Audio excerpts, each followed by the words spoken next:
Hi everyone, in this brand new video I will show you how to reset the service light on Lexus RX450 hybrid.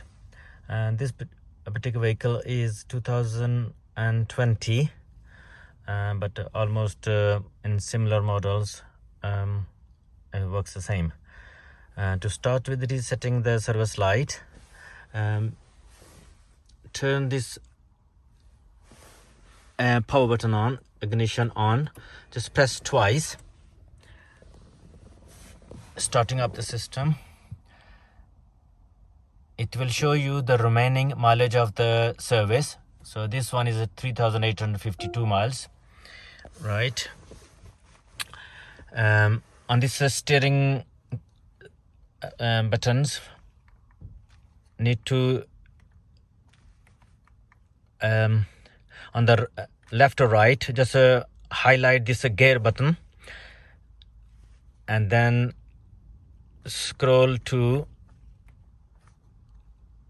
vehicle setting and press enter the scroll button. Scroll down to oil maintenance and press the enter button, then highlight the data, reset the data, highlight yes and press the middle button, enter button.